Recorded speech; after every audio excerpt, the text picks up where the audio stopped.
long time.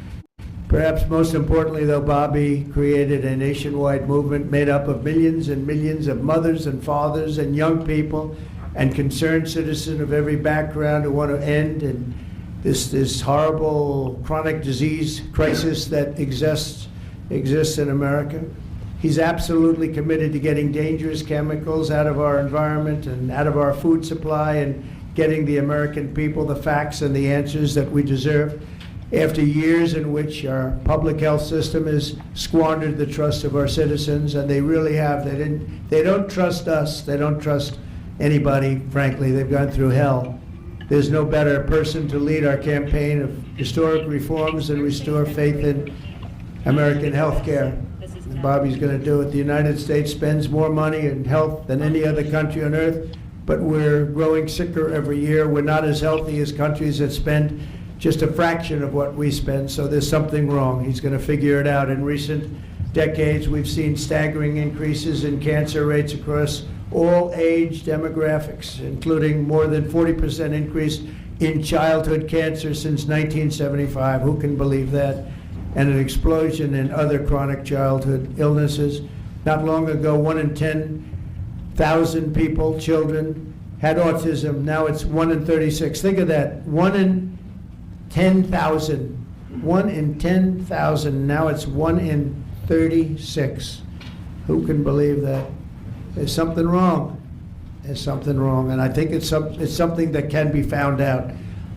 In 2022, more than 40% of children had at least one chronic health condition, and today nearly 80% of young adults do not qualify for military service, in large part for health reasons. Think of that, 80%. Something is wrong, and that's why immediately after Bobby is sworn in, I will be signing an executive order establishing the President's Commission to make America healthy again. We have some great people on that commission. Chaired by our new secretary, this groundbreaking commission will be charged with investigating what is causing the decades-long increase in chronic illness, reporting its findings, and delivering an action plan to the American people. And it's going to be a plan that people are really waiting to hear. Bobby, I want to thank you. You've gone through a lot. It's taken great courage. You've been amazing, actually. I'd call him and say, "You're going to be okay." And he said, "I know, I really do." He's really been supported amazingly by Cheryl and his family. And it was very tough. It was a very nasty group of people that were after him, but he was tougher and he was smarter than they are. And that's why he's here today. There are very few people that could have withstood the assault, but he was able to. So I just want to congratulate you, and we have a very special person here to swear you in, a man that I think has done just, I think he's just an amazing man.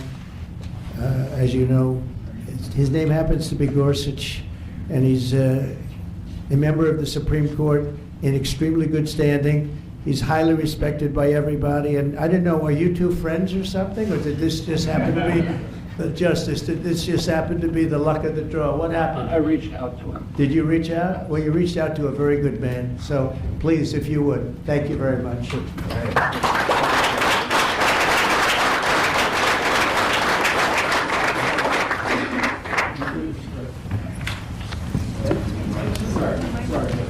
Oh, this has to be done first. I'm going to make this a good one, right?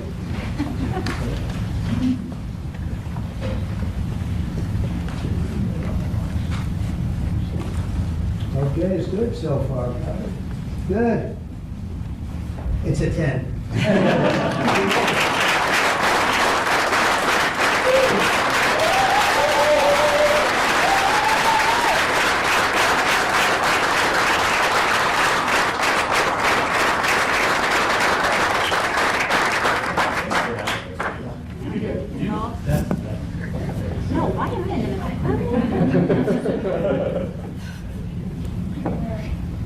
Go in there, get the kids in there. Go in there. The kids.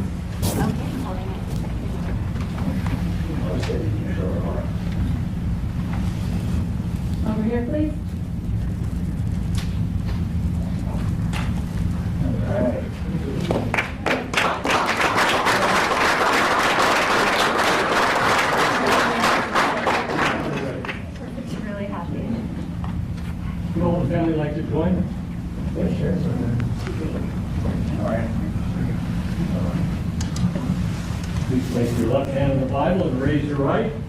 Repeat after me.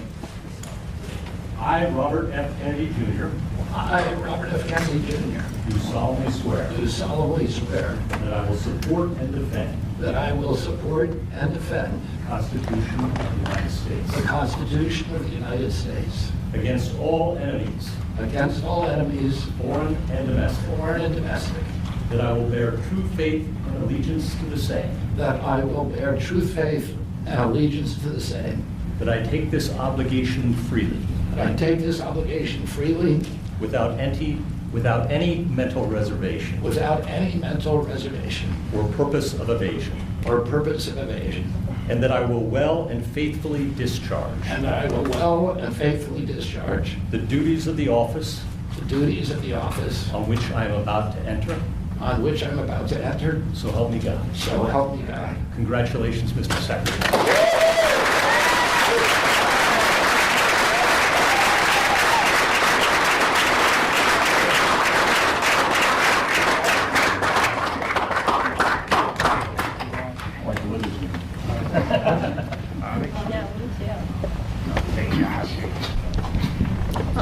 I want to begin by thanking President Trump for giving me this extraordinary opportunity, and I want to introduce my family and thank them for being here. My wife Cheryl, my cousin Anthony Shriver, my daughter Kik, my other daughter Kira, Carolina Shriver, Joey Shriver, Jackson Hines, and Amaryllis Kennedy. And I want to thank all of you for your support and throughout this whole 2.5-year journey. My first time in this Oval Office was in 1961, and I came here to meet, or 1962. I came here and I had a meeting with my uncle, who was president then, where we talked about the environment. He was involved deeply, as we all know, in restoring physical fitness to this country. He challenged at one point during his administration, he challenged Americans to do a 50-mile walk, which I ultimately did, but I remember the day that my father completed his walk. We were staying up at Camp David, and my father came in after 18 hours walking on the C&O towpath and with his feet bleeding and blisters on them. My father had one of his best friends was Al Lowenstein. And Al Lowenstein ultimately was a congressman from New York who was assassinated himself in 1980. But Al Lowenstein had started the Dump Johnson movement to get rid of President Johnson and end the Vietnam War. And at the time that he started it, people just thought it was a fool's errand. And ultimately, he asked my father to run for president against Johnson. My father wouldn't do it at that time, and he asked Gene McCarthy. McCarthy did it, and he joined that campaign. And my father ultimately ran, and Johnson then dropped out. So Al Lowenstein succeeded. And although Al Lowenstein was on the other side now, running against my father with Gene McCarthy, my father wrote him a note, a quote from Emerson, where he said, if a single man plant himself firmly on his own ideal and there abide, the whole wide world will come around to him. For 20 years, I've gotten up every morning on my knees and prayed that God would put me in a position where I can end the childhood chronic disease epidemic in this country. On August 23rd of last year, God sent me President Trump. All right. And he gave me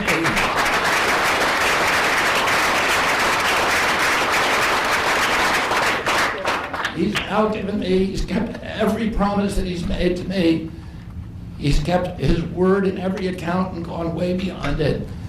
I'm so grateful to you, Mr. President. A lot of people told me that I couldn't trust President Trump. I better get it in writing. And we did a handshake, and everything that he told me he was going to do, he has done.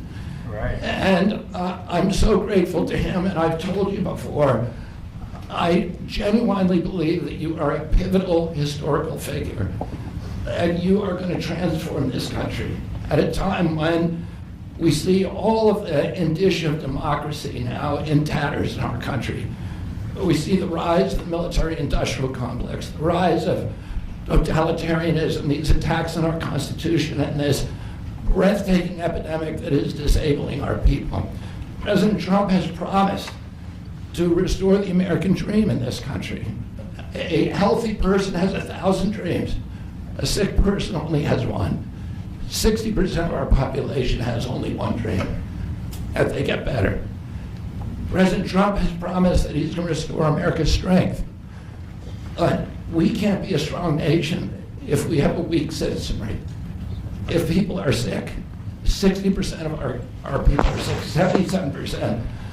As President Trump mentioned, our children cannot qualify for military service. And we need a man on a white horse now. We need somebody who is willing to come in and has the spine and the guts and the strength to challenge orthodoxies, to stand in the way of vested interests, and to break institutions that have turned against our democracy. President Trump has shown again and again that he is that hero. And most recently, I greatly appreciate, and I called you the day that you announced the termination of USAID. My uncle started USAID in 1961 for humanitarian purposes, to put our country on the side of the poor. It has been captured by the military-industrial complex. It has become a sinister propagator of totalitarianism and war across the globe. And very few people understand how sinister this agency really is. And President Trump saw that, and he stood up to it with a masterstroke. And we want to do the same thing with the institutions that are stealing the health of our children. We need a revolutionary figure, and you are that figure, and I'm very grateful for you for giving me this opportunity. I want to recognize some of the allies that I've had in this battle for a long time: Senator Rand Paul, Senator Ron Johnson, Senator Roger Marshall, Marjorie Taylor Greene, and Buddy Carter, who've all been champions of the MAHA agenda before I even came along. I'm very grateful for you for standing strong. Thank you very much, President.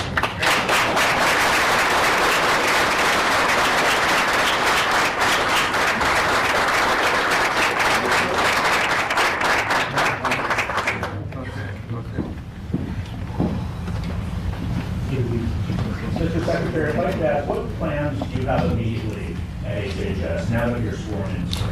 He's going to be running it. He's going to do a great job. What would you like to That's see my to do plan. first? He's going to find out a lot of secrets that have been maybe kept from us, but he's going to come up with some solutions to some big problems, self problems. I think he's going to go down in the record books. I really have confidence. This group has great, even Rand has confidence.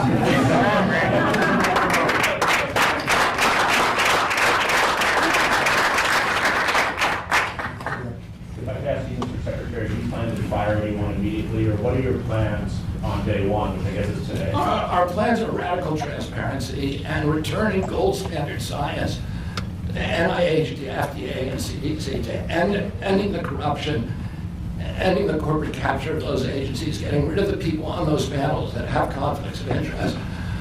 We can do unadored and unimpeded science rather than the kind of product that is coming out of those agencies today. Mr. Secretary, may I ask, how do you address concerns that some Americans may have about the stance on vaccines? When people actually hear what I think about vaccines, which is common sense, which is vaccines should be tested, they should be safe, everybody should have informed consent, people are reacting because they hear things about me that aren't true. They hear characterizations of things that I've said that are simply not true. And they hear what I have to say actually about vaccines. Everybody supports it. Mr. Kennedy, Kara question over from Lindell TV. What's your message to Democrats in the Senate that fought so hard to keep you from taking this position? And congratulations, by the way. President Trump has promised to be the president for all Americans, and he has said to me that he understands that there's no such thing as Republican children or Democratic children. All of our children need to be protected, and whether you're in a blue state or red state, I'm going to do everything I can to work with you, whether you're Democrat or Republican, restore child's health in this country. Mr. Secretary. Great job. Great job. Thank you all very much. All right, guys.